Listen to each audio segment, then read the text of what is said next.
Have you ever taken a quiet look at your life, your home, your thoughts, even your daily conversations, and realized you've been carrying things that no longer belong? Not just old furniture or gifts tucked away in a corner, but habits, emotions, and stories that quietly drain your spirit. It doesn't happen all at once. It sneaks in slowly, especially after 60. And one day you notice your peace feels chipped away, not by some great disaster, but by the weight of what you keep holding on to. This isn't about throwing your whole life upside down or trying to become someone new. It's about coming back to yourself, to the person you truly are beneath the noise, the guilt, and the expectations.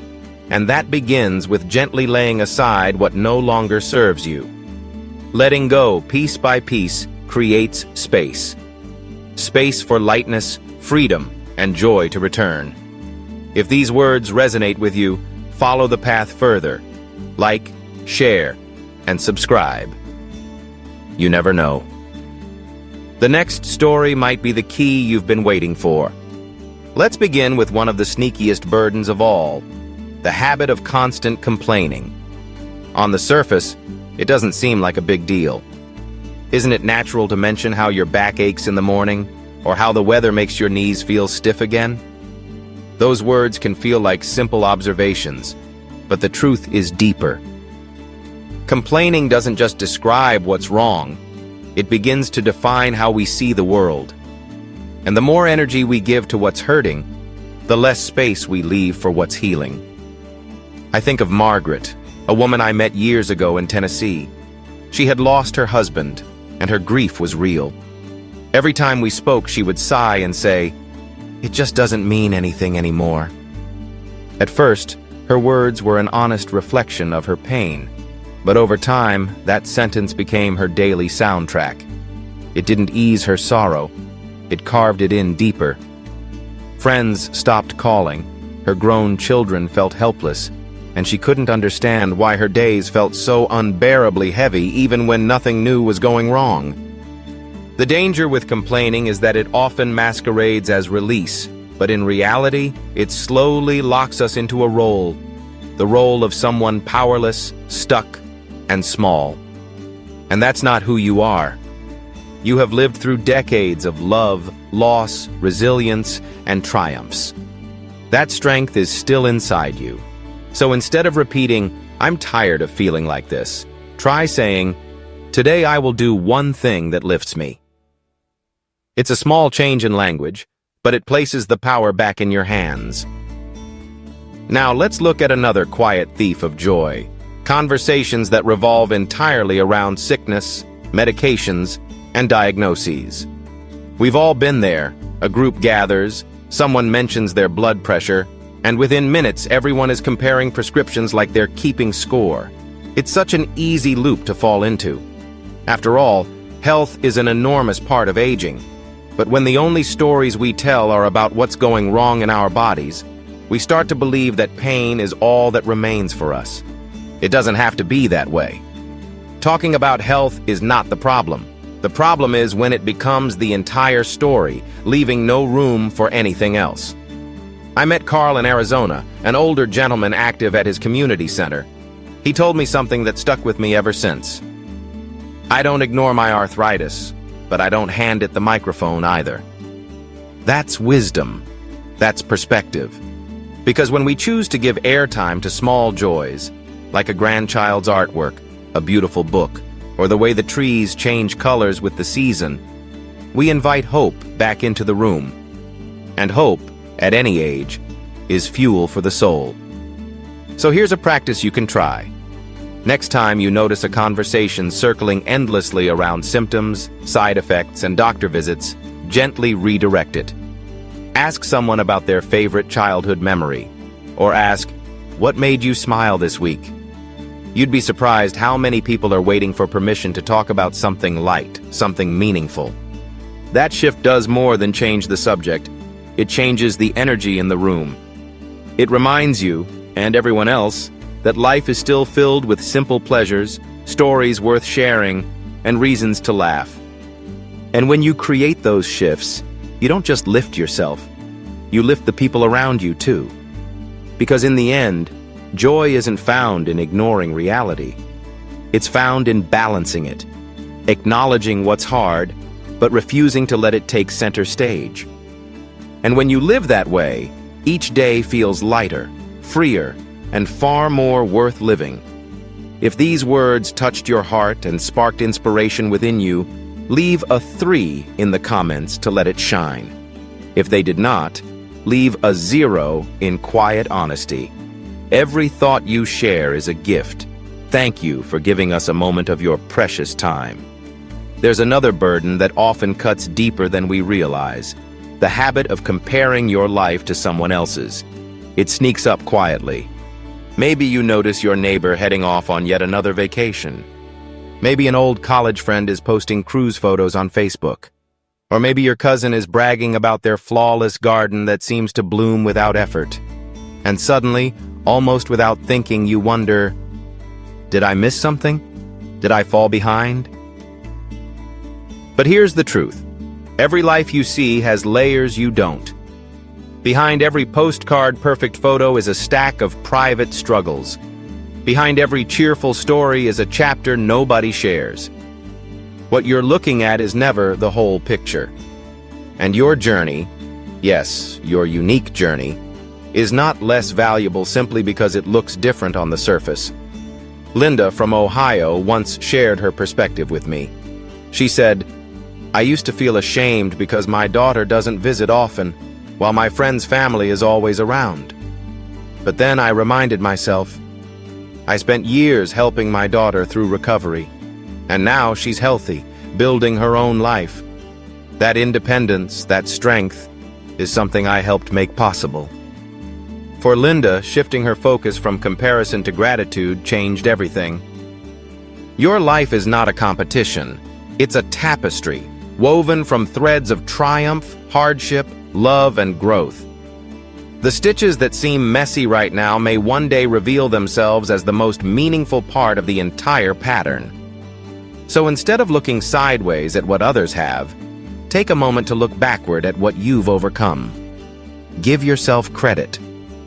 You've survived storms no one else witnessed. You've carried responsibilities others could never imagine. And you're still here, still growing, still writing your story. And here's something to remember. You don't need to fix your entire life in a single day. Start by identifying one weight you're ready to set down. Maybe it's the way you keep bringing up your ex in conversation. Maybe it's the habit of letting illness dominate every discussion. Maybe it's that quiet voice whispering that someone else's life turned out better than yours. Releasing even one of these can open up more peace than you've felt in years. That's the beauty of being over 60. You've earned the right to choose peace. You've earned the right to live free from unnecessary burdens. And most importantly, you've earned the right to rewrite your story starting today. But it's not only thoughts or words that weigh us down. Sometimes the heaviest burdens are objects, silent, motionless things that sit in corners or drawers but carry emotions far heavier than we realize. I think of Carol, a woman I met in Oregon. Her home looked lovely from the outside, but inside there was a quiet tension. She pointed to an old recliner in her living room and told me, "That was my ex-husband's favorite chair. He left 15 years ago, but I couldn't bring myself to get rid of it." And every single day, she sat across from that chair, reliving betrayal, abandonment, and loss. Not because she wanted to, but because the reminder never left. That's the tricky thing about holding on. It's not the physical space these objects take up. It's the emotional weight they press into your spirit. You don't need to throw everything away or live like a minimalist. But take a gentle walk through your space and ask yourself, what brings me peace? And what stirs up something else? Guilt, regret, resentment. If an object makes your chest tighten or your shoulders sink, maybe it's time to let it go. Not to forget the past, but to release it. Because you are no longer defined by that pain. You are defined by how you choose to live today. Now let's talk about people. Because the truth is, not every burden is something you can pack into a box. drop off at Goodwill, and forget about. Some burdens come wrapped in a smile, delivered in a phone call, or carried in the weight of a family tie. They appear again and again, not to lift you, but to drain you. You know the kind I'm talking about. The friend who never once asks how you're doing because they're too busy unloading their own problems. The relative who finds a way to steer every conversation into criticism, gossip, or complaint. The neighbor who makes you feel like no matter what you do, it's never quite enough. Sometimes it's someone down the street. Sometimes it's someone under your own roof. And sometimes, painfully, it's someone you've known most of your life. David, a retired veteran from North Carolina, told me about his brother. Every week, without fail, his brother would call. Not to connect, not to share life, but to lecture, to argue, to guilt trip. And David, out of habit and loyalty, always answered. He told himself it was family duty. He feared being seen as rude, but each time he hung up the phone, he felt smaller, weaker, and emptier. Eventually, David came to a realization. He said, "I was letting someone else chip away at my peace because I didn't want to seem unkind. But I was being unkind to myself." That was the turning point. He finally understood. Setting boundaries with draining people doesn't mean you don't care. It means you care enough about your well-being to stop giving away pieces of your energy to those who never return any of it. And here's the thing. You don't always have to cut people off entirely. Sometimes it's enough to limit how much time, how much space, and how much emotional real estate they get. You get to choose who has access to your heart. That choice is yours, and you've earned it. Speaking of choices, let's address another burden: the constant pressure to explain them.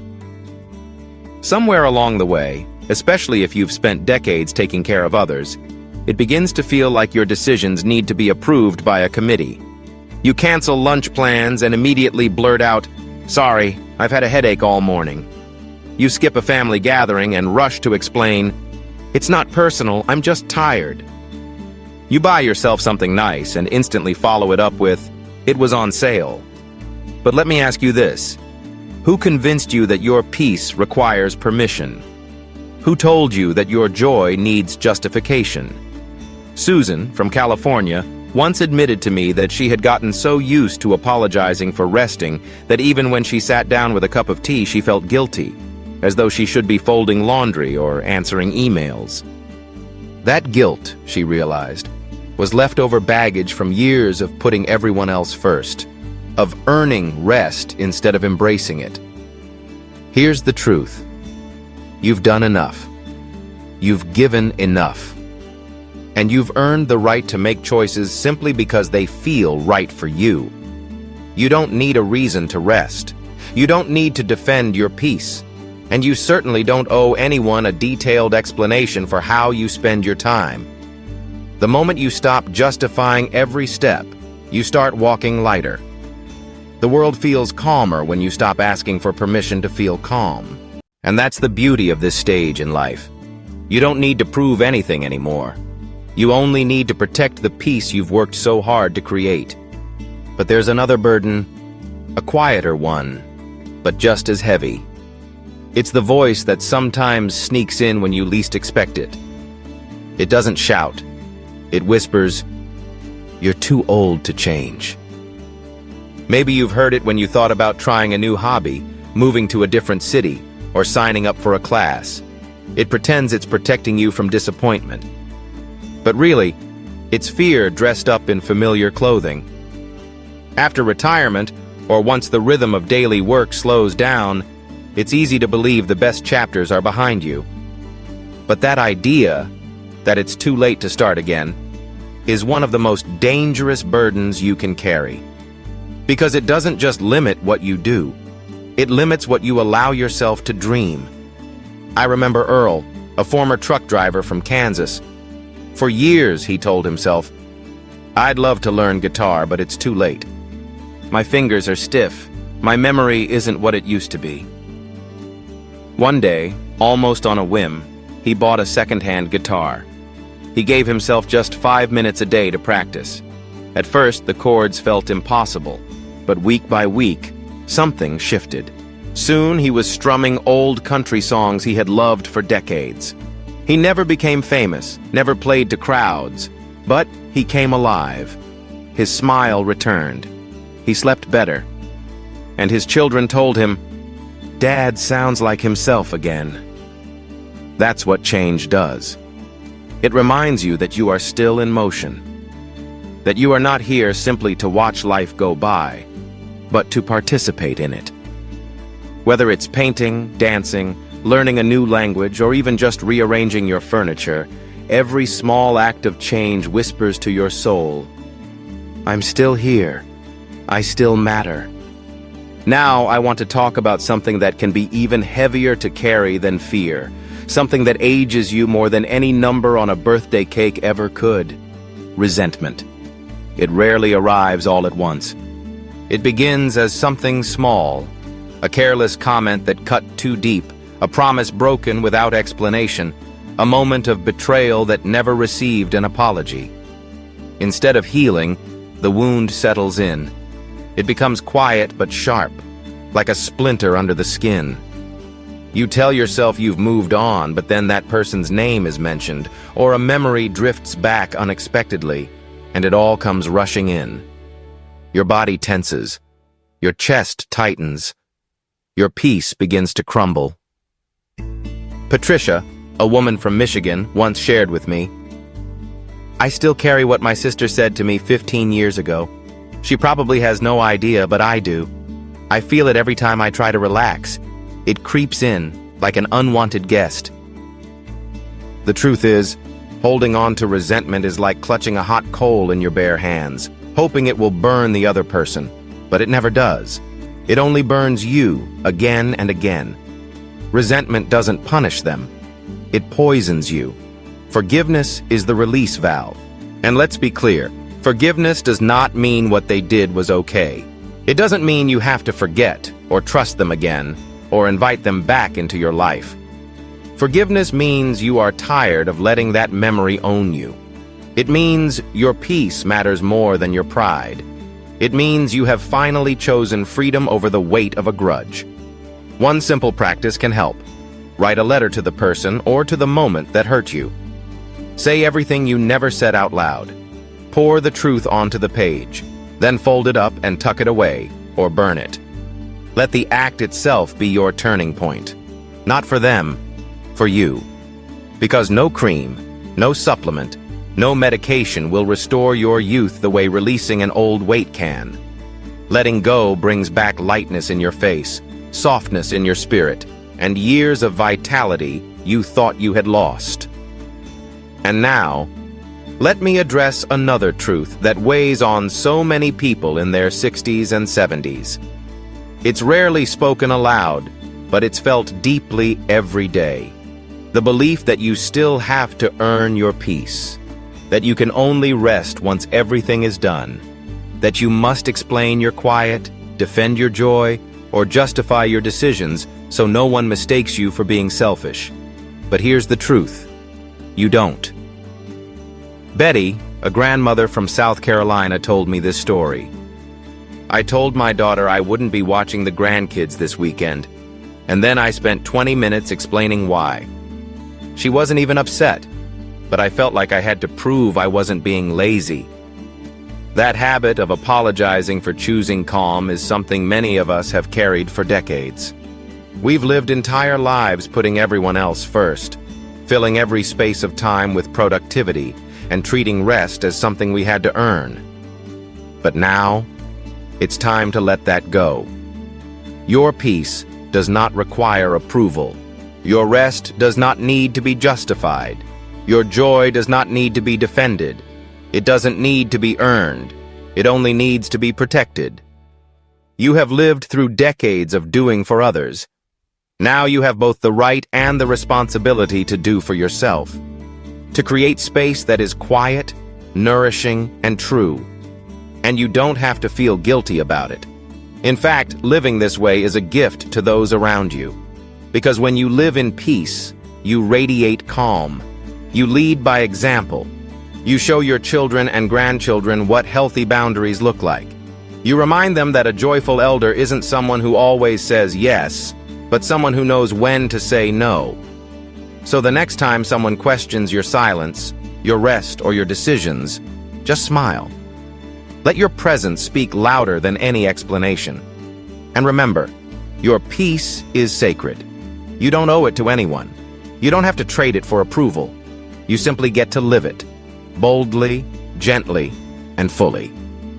Because in the end, the secret to happiness after 60 isn't found in what you chase. It's found in what you release. When we talk about letting go, it isn't just a spiritual or emotional practice. It is also a physical one. Carrying resentment, guilt, or anger doesn't stay locked in your mind. It shows up in your body. The tension in your shoulders, the knot in your stomach, the headaches that arrive out of nowhere, these are all signals of emotions that have been left to linger.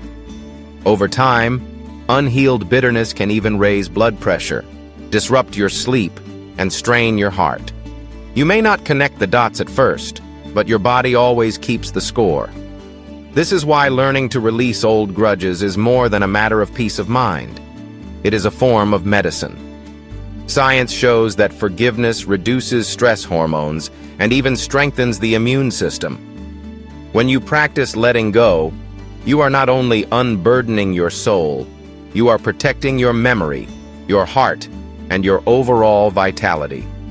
Imagine being able to sleep more soundly, to feel your chest open with easier breaths, simply because you decided to no longer carry what was never yours to hold forever. That is the healing power of release. And with this release comes something equally profound, the chance to reconnect. When you are weighed down by anger or disappointment, even if you don't mean to, you begin to isolate. You pull back from family gatherings, you avoid phone calls, you stop reaching out. The burden builds walls around you, and sometimes those walls last for years. But the moment you allow yourself to put the weight down, cracks appear in the walls. Light gets in. And suddenly, there is space for connection again. I once spoke to a woman who had carried deep resentment toward a former friend for more than a decade. That bitterness had not only ended the friendship, it had closed her off from others too. She told me, "I didn't even realize how much I had shrunk my world until I let go." After she released the past, she decided to join a local book club at her community center. What started as a cautious step turned into something beautiful. She found new friends, discovered laughter again, and felt the joy of being seen, not for her pain, but for her presence. That's the quiet gift of forgiveness and release. It doesn't just clear out what's heavy, it makes room for what's nourishing. Every time you let go of resentment, you create space for joy to return. And with joy often comes connection, with others and with yourself. So if you've been carrying a weight that no one else can see, consider what it might feel like to finally put it down. Not because the past was fair, not because someone else apologized, but because you deserve health, rest, and freedom. Letting go is not weakness. It is wisdom. It is a choice to live lighter, healthier, and more open to the relationships and experiences that still wait ahead. In the end, letting go is not just about finding peace of mind. It is about protecting your health, opening the door to connection, and choosing freedom over weight you were never meant to carry. Every release gives your heart more room to rest and your life more space for joy. Remember, forgiveness is not a gift to those who hurt you. It is a gift to yourself.